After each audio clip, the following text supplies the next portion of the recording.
टुनटुनी चिड़िया एक गरीब चिड़िया थी। वो पहाड़ों के एक छोटे से गांव में एक छोटे से घोंसले में रहती थी। वो बहुत गरीबी में दिन गुजार रही थी। अब चलकर दूसरे जंगल में कोई नौकरी ढूंढनी होगी, यहाँ तो कोई काम मिलता नहीं है। वो दूसरे जंगल की तरफ नौकरी की तलाश में निकल पड़ी। एक खाने की पोटली थी और एक लोटा था। जब भूख लगती तो अपनी पोटली खोलकर रोटी खा लेती। वो उड़ते उड़ते थक गई थी और एक अनार के पेड़ के नीचे बैठ गई। अपनी बदकिस्मती पर उसकी आंखों से आंसू गिरने लगे। उसके आंसुओं की कुछ बूंदें पेड़ की जड़ में जाकर गिर पड़ी। अचानक पेड़ की जड़ों से आवाज आई। तब तक आप लोग कमेंट में बताएं 12 into 6 कितने होते हैं। अरे कोई है जो मुझे एक बूंद पानी पिला दे। टुनटुनी ने उठकर इधर उधर देखा, लेकिन कोई दिखाई नहीं पड़ा। वो झट से गई और पास ही में बहने वाली नदी से पानी लेकर आई और पेड़ की जड़ों में डाल दिया। जड़ में पानी पहुँचते ही तुमने मुझे पानी पिलाकर मेरी सांसें लौटा दी।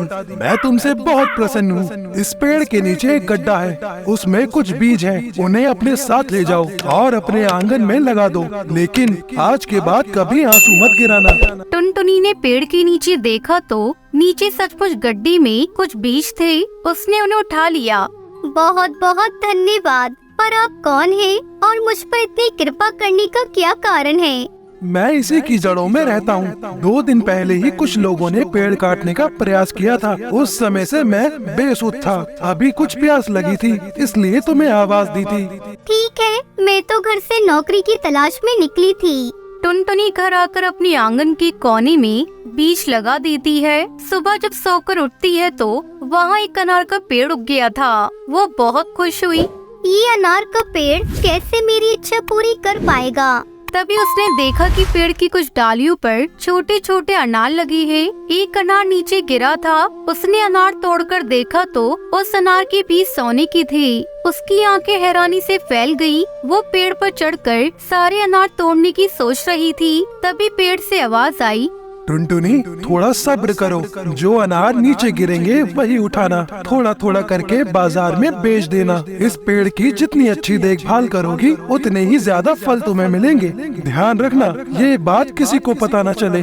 उसने पेड़ में पानी डाल दिया, फिर जाकर एक डाल पर बैठ गई। अब चलकर यही गांव में ही कोई काम ढूंढती हूँ। उसने जाकर उस दिन खेत में काम किया। शाम को घर आने के बाद पेड़ के पास गई तो कुछ अनार नीचे गिरे थे। जल्दी से उन्हें तोड़ा। अरे ये तो कमाल हो गया। इन अनारों के बीज की जगह सोना है। वो तुरंत सोना लेकर बाजार गई और उसे बेच दिया। उसको उम्मीद से अधिक पैसे मिले। अब तो वो बहुत खुश थी। अब ये रोज का नियम बन गया था। धीरे धीरे उसके पास बहुत धन हो गया।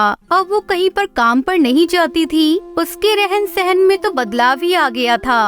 अरे इस भुक्कड़ की तो किस्मत ही पलट गई। वो हमेशा ऐसी ताक में रहता था कि टुनटुनी क्या करती है। एक दिन सुबह सुबह उसके आंगन में कूद गया। वहाँ उसने देखा कि टुनटुनी पेड़ के नीचे से अनार उठा रही है। ये अनार के फल है ना, कुछ हमें भी दे दो बहन, मैं भी खा के देखूं कैसा है। टुनटुनी ने चुपचाप उसे अनार दे दिया। जब कालू ने अनार तोड़ा तो वो एक साधारण अनार था। शायद यही अनार बेचकर ही ये पैसे वाली बन गई है। लेकिन फिर भी वो सोचता रहा, अनार बेचकर कोई इतना अमीर नहीं बन सकता। जरूर कुछ और राज है। वो रोज सुबह सुबह उसके आंगन में झांका करता। एक दिन उसने टुनटुनी को अनार से सोना निकालते हुए देख लिया। एक रात वो आंगन में कूद गया और जैसे ही अनार के पेड़ को हाथ लगाया, वैसे ही ऊपर से बहुत सारी पेड़ की डालियां चरमराई और उसके ऊपर गिर पड़ी। बचाओ बचाओ!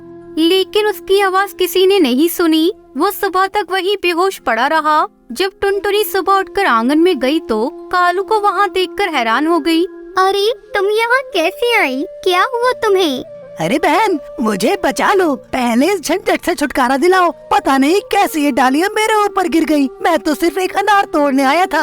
अच्छा हुआ इसे उस दिन सोने के बीज वाला अनार नहीं मिला। उसने उसके ऊपर से सारी लकड़ियाँ हटाई और वो वहाँ से भाग गया। अरे बाप रे, अब तो कभी भी इसके घर की तरफ झांकूंगा भी नहीं। इस पेड़ ने तो आज मुझे मार ही डाला था। एक दिन टुनटुनी उसी पेड़ के पास जंगल में गई। आपने तो मेरी जिंदगी ही बदल दी। अब मैं सोच रही हूँ कि धीरे धीरे बहुत सारी जमीन खरीद लूँ और उन पर अनार के पेड़ लगा दूँ। बहुत अच्छी सोच है तुम्हारी, पर एक बात का ध्यान रखना कि जितना हो सके उतना दान पुण्य के कामों में पैसे लगाना, गरीबों की मदद करना। जी बिल्कुल, मैं आपकी बात का ध्यान रखूंगी। एक हफ्ते में ही उसने जमीन खरीद ली और पूरी जमीन पर अनार के पेड़ लगवा दिए। इस तरह टुनटुनी खुशी खुशी रहने लगी और गरीबों की मदद करने लगी। ये कहानी टुनटुनी नाम की बहुत ही प्यारी सी चिड़िया की है, जो सुंदरवन नाम के जंगल में रहा करती थी। टुनटुनी चिड़िया एक अनाथ चिड़िया थी, जिसके माता पिता उसे दुनिया में अकेला छोड़कर चले गए थे। बेचारी टुनटुनी चिड़िया बहुत ही कठिन समय गुजार रही थी। उसके 2 वक्त के भोजन का इंतजाम भी बहुत मुश्किल से हुआ करता था। एक दिन सभी पक्षी अपने अपने माता पिता के साथ आराम से अपने घोंसले में बैठे थे और टुनटुनी चिड़िया उन्हें देखकर सोचने लगती है, मैं कैसी चिड़िया हूँ जिसे माता पिता का प्यार मिलना तो दूर, मैंने तो कभी माता पिता का चेहरा ही नहीं देखा। मुझे तो 2 वक्त के भोजन के लिए भी दर दर की ठोकरें खानी पड़ती है। अमीर पक्षियों के घर में काम करना पड़ता है, उनकी जली कटी बातें सुननी पड़ती है, तब जाकर पेट भरने के लिए दाने का इंतजाम हो पाता है। तभी टुनटुनी चिड़िया को याद आता है कि उसे कड़कनाथ सेठ के यहाँ काम करने जाना है। आज तो मेरी तबीयत भी ठीक नहीं है, लेकिन अगर मैं काम पर नहीं गई तो कड़कनाथ सेठ मेरी तनख्वाह काट लेगा। पहले से ही मुझ पर इतना कर्ज है, अगर तनख्वाह भी पूरी नहीं मिली तो घर का खर्चा चलाने के लिए मुझे फिर से उधार लेना पड़ेगा। ऐसा सोचकर टुनटुनी चिड़िया कड़कनाथ सेठ के यहाँ काम करने के लिए पहुँच जाती है। अरे टुनटुनी चिड़िया, कितनी बार तुमसे कहा है कि ठीक समय से काम पर आया करो, लेकिन अब तो ये तुम्हारा रोज का काम हो गया है। अब कल से तुम्हें काम पर आने की कोई जरूरत नहीं है। नहीं नहीं सेठ जी, मुझे काम से मत निकालिए, मैं पहले से ही बहुत परेशान हूँ। अगर आपने मुझे काम से निकाल दिया तो मेरा घर कैसे चलेगा? वो पिछले कुछ दिनों से मेरी तबीयत खराब चल रही है, इसलिए मुझे आपके यहाँ पहुँचने में देर हो रही है। मुझे माफ कर दीजिए सेठ जी, आगे से ऐसा कभी नहीं होगा, लेकिन मुझे काम से मत निकालिए। देख टुनटुनी, चुपचाप यहाँ से चली जा, मुझे सिर्फ काम से मतलब है। तू रोज रोज ऐसे ही बीमार होती रहेगी तो मेरे घर का काम कौन करेगा? टुनटुनी चिड़िया कड़कनाथ सेठ के आगे बहुत विनती करती है, लेकिन कड़कनाथ सेठ उसे काम से निकाल देता है। बेचारी टुनटुनी चिड़िया रोती हुई अपने घोंसले में लौट आती है। हे भगवान, मकान मालिक हरिया काका भी कुछ ही देर में आते होंगे। अगर मैं आज उनका किराया नहीं दे पाई तो वो मुझे अपने घर से बाहर निकाल देंगे। हे भगवान, ये कैसी परीक्षा है। एक तरफ तो मेरा काम चला गया, दूसरी तरफ मेरे सर पर घर का किराया आ गया है। लगता है आज ये मकान भी चला जाएगा। अब मैं क्या करूँगी, कहाँ जाऊँगी? तभी हरिया काका वहाँ अपने मकान का किराया लेने पहुँच जाते हैं। टुनटुनी, ला पिछले 3 महीने का किराया निकाल, और आज मैं तेरा कोई बहाना नहीं सुनने वाला। आज तो मैं पैसे लेकर ही जाऊंगा, नहीं तो तेरा ये टूटा फूटा सामान निकाल कर इसे घर से बाहर फेंक दूंगा। मैंने ये घोंसला किराए पर दिया था, खैरात में नहीं। काका, बस कुछ दिन की मोहलत और दे दीजिए, मैं आपका सारा किराया चुका दूंगी। भगवान के लिए इस घर से बाहर मत निकालिए, मेरा इस दुनिया में कोई भी नहीं है, मैं कहाँ जाऊंगी? हरिया काका टुनटुनी चिड़िया की कोई बात नहीं सुनता है और उसे किराए के घोंसले से बाहर निकाल देता है। अब मैं क्या करूं, कहाँ जाऊं? मेरे पास तो सर छुपाने की जगह भी नहीं बची है, और किराए पे घर लेने के लिए मेरे पास पैसे भी नहीं है। काश मैं कोई छोटा सा घर बना पाती, जिससे कोई मुझे उस घर से बाहर ना निकाल पाता।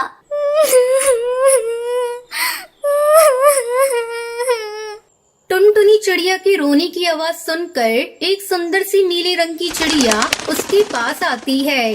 क्या हुआ प्यारी बच्ची, तुम क्यों रो रही हो? कोई परेशानी हो तो मुझे बताओ, मैं तुम्हारी मदद करूंगी।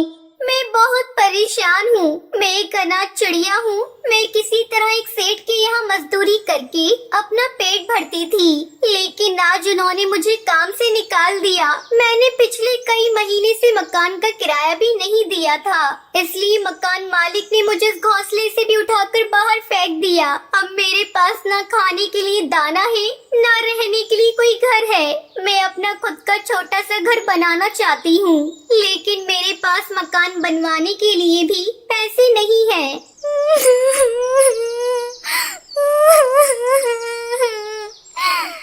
इतना कहकर टुनटुनी चिड़िया फूट फूट कर रोने लगती है। देखो टुनटुनी, रोने से कुछ नहीं होगा। तुम्हें ऐसा क्यों लगता है कि तुम अपना घोंसला नहीं बना पाओगी? तुम बिल्कुल अपना घोंसला बना सकती हो। मैंने कहा ना, मैं तुम्हारी मदद करूंगी। चलो सबसे पहले हम तुम्हारे घर के लिए कुछ कच्चा सामान लेकर आते हैं, फिर उससे मैं तुम्हें घर बनाना सिखाऊंगी। इसके बाद टूनी चिड़िया टुनटुनी को अपने साथ नदी के दूसरे पार ले जाती है। चलो टुनटुनी, जल्दी से ये सुनहरे रंग की मिट्टी को अपनी चोंच में उठा लो। इसी सुनहरी मिट्टी से मैं तुम्हारे लिए घोंसला बनाऊंगी। लेकिन ये कौन सी जगह है? मैं तो यहाँ पहले कभी नहीं आई हूँ, ना ही मैंने आज तक इतनी चमकदार मिट्टी देखी है। हाँ टुनटुनी, तुम ऐसा समझ लो कि ये मिट्टी सिर्फ तुम्हारा घर बनाने के लिए ही है। इस जंगल में किसी और को इस मिट्टी के बारे में नहीं पता है। इस मिट्टी के बारे में कभी किसी को मत बताना, और ये तुम्हारे और मेरे बीच का सीक्रेट है। ठीक है, मैं किसी को कुछ नहीं बताऊंगी। इसका मतलब मेरा घर जंगल में सबसे सुंदर और खूबसूरत होगा, है ना? हाँ टुनटुनी, आपकी टूनी आंटी है ना, अब आपका घर इस जंगल में सबसे सुंदर होगा, और फिर इस घर से आपको कोई भी बाहर निकाल नहीं पाएगा। उसके बाद टुनटुनी चिड़िया अपनी चोंच में उठाकर वो सुनहरी मिट्टी ले आती है और देखते ही देखते वहाँ मिट्टी का एक ढेर इकट्ठा कर लेती है। उसके बाद टूनी चिड़िया अपने पास से एक जादुई छड़ी निकालती है और देखते ही देखते उस सुनहरी मिट्टी से एक बहुत ही सुंदर सा घर तैयार हो जाता है। अरे वाह, ये घर तो बहुत सुंदर है, लेकिन बारिश में तो मेरा घर बह जाएगा ना? नहीं प्यारी बिटिया, मैं कोई आम चिड़िया नहीं हूँ। मेरे पास विशेष शक्तियाँ हैं, जिनसे मैं तुम्हारे जैसे जरूरतमंद पक्षियों की मदद करती हूँ। तुम्हारा ये घर मैंने खुद सुनहरी मिट्टी से बनाया है, ये कोई आम मिट्टी नहीं है। तुम बिल्कुल निश्चिंत रहो, चाहे जितनी भी बारिश आए, तुम्हारा घर कभी खराब नहीं होगा। टूनी की बात सुनकर टुनटुनी चिड़िया बहुत खुश हो जाती है और वो खुशी खुशी अपनी मिट्टी के घर में रहने लगती है।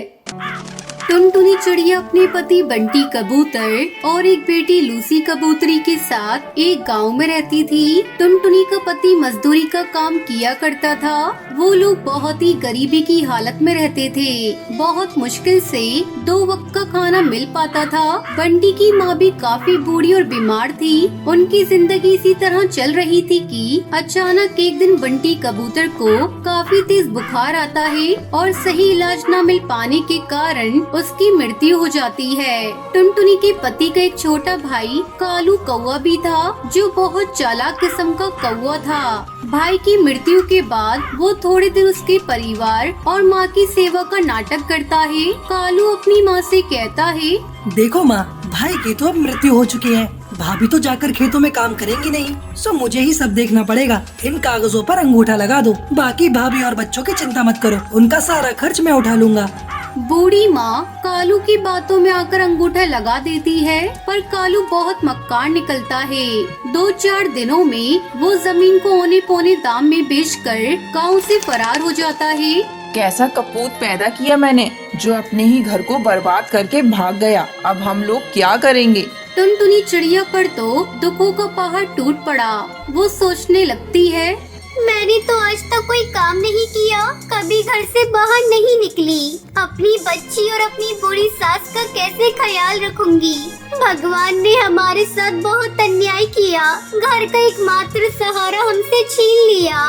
कुछ दिन बीतने के बाद खाने पीने का जो थोड़ा बहुत सामान था वो सब खत्म हो गया। अब तो न घर में राशन था और न ही पैसे बचे थे। टुनटुनी अपनी सास से कहती है, माँ जी, जो भी पैसे जुड़े हुए थे वो सब खत्म हो गए हैं। कुछ दिन तो कट गए, पर अब आगे का कुछ सोचना पड़ेगा। अब बस केवल थोड़े से दाल और चावल ही बचे हैं। आज का ही खाना बन पाएगा, कल से मुझे कुछ काम ढूंढने जाना पड़ेगा। मैं बहुत चिंतित हूँ कि तुम लोगों को अकेला छोड़कर मैं काम पर कैसे जाऊँ। बहू तू चिंता बिल्कुल ना कर, तू तो भगवान की इतनी पूजा करती है, वो जरूर तेरी मदद करेंगे। अब अपनी बेटी और सास को खाना खिला देने के बाद केवल थोड़ा सा ही खाना उसके लिए बचा। टुनटुनी जैसे ही खाना खाने के लिए बैठी तभी बाहर से आवाज आती है, क्या कोई इस घर पर है? इस भूखे तोते को भी खाना खिला दो। बूढ़े तोते की आवाज सुनकर टुनटुनी चिड़िया तुरंत बाहर आती है और उन्हें बैठने के लिए कहती है। टुनटुनी ने अपने लिए जो थोड़े से दाल और चावल रखे थे वो उस बूढ़े तोते को देने के लिए प्लेट में डालकर ले आती है। ये जो थोड़ा बहुत खाना ही खा लो, मेरे पास आज केवल इतना ही भोजन है, आप इसे ग्रहण कर लें। बूढ़ा तोता खाना खाते खाते टुनटुनी से पूछने लगता है, क्या हुआ बेटी, उदास क्यों हो? टुनटुनी उस बूढ़े तोते को सारी कहानी बताते हुए कहती है, मेरे पति की मौत हो चुकी है और कमाई का कोई जरिया नहीं है। आज तो राशन भी खत्म हो गया है। मुझे समझ नहीं आ रहा कि अपनी छोटी बच्ची और बूढ़ी सास को छोड़कर कैसे बाहर काम पर जाऊं, और यदि काम नहीं किया तो इनके लिए खाना कहां से लाऊंगी।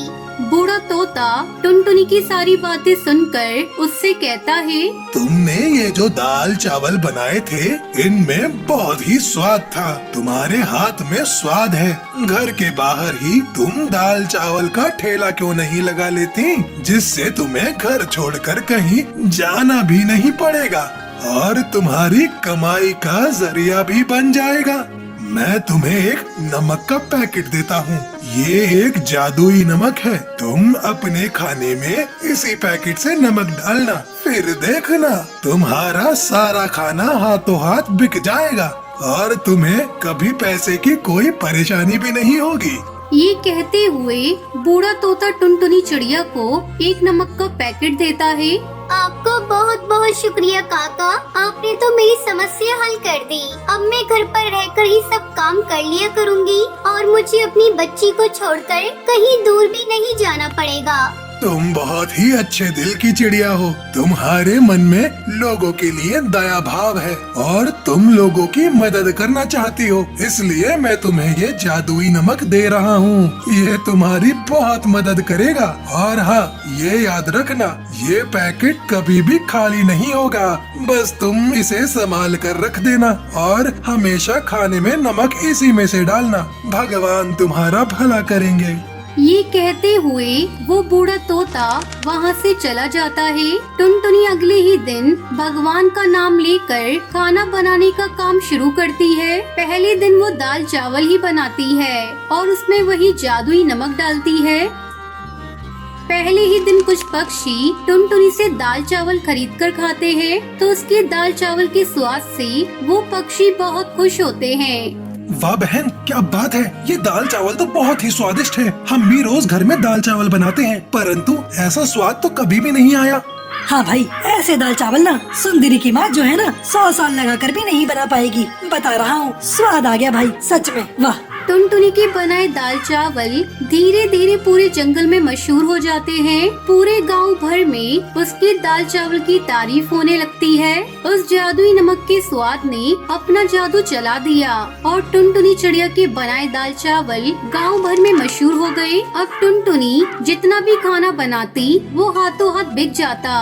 टुनटुनी की अच्छी खासी कमाई होने लगी। एक दिन टुनटुनी चिड़िया अपनी सास से कहती है, माँ जी, हमारे बनाए दाल चावल पूरे गांव भर में सबको पसंद आ रहे हैं और रोजाना ग्राहक बढ़ते ही जा रहे हैं। अब हमारे घर में पैसे की कोई कमी नहीं है। मैं सोच रही हूँ क्यों ना मैं अपने साथ काम करने के लिए एक नौकर को रख लूँ और हम दाल चावल के साथ साथ सब्जी और रोटी भी बनाकर बेचेंगे, जिससे हमारी कमाई और बढ़ेगी। हाँ हाँ, क्यों नहीं बेटी, तुम इतने मन से और साफ सफाई से खाना बनाती हो तो खाने में तो स्वाद आएगा ही। तुम इसी तरह मेहनत करती रहो, भगवान तुम्हें सफलता देंगे। कुछ दिन बाद कालू कौवा घर वापस लौटा। वो अपनी माँ और भाभी से माफी मांगते हुए कहता है, मुझे माफ कर दो माँ और भाभी, मैंने आप दोनों के साथ बहुत बुरा किया। मुझे अपनी गलती का एहसास है। अगर भाभी तुम्हारे पास कोई काम हो तो मुझे रख लीजिए, मैं आपके काम में हाथ बटा दूंगा। टुनटुनी चिड़िया बहुत सोचकर बोली, ठीक है, मैं तुम्हें एक और मौका दे देती हूँ। तुम आज से ही मेरे ढाबे पर काम कर सकते हो। अब कालू कौवा कुछ दिन तक टुनटुनी चिड़िया के साथ अच्छे से काम करता है और उसे टुनटुनी चिड़िया के जादुई नमक का पता चल जाता है और वो सोचने लगता है, अगर मैं इनका जादुई नमक का पैकेट चुरा लूं, तो मैं भी इससे अच्छा खाना बनाऊंगा। उसमें वैसा ही स्वाद आएगा जैसा कि टुनटुनी के खाने में आता है। बस फिर क्या था, कालू कौवा लालच में आकर टुनटुनी के जादुई नमक में से थोड़ा सा नमक चुरा लेता है।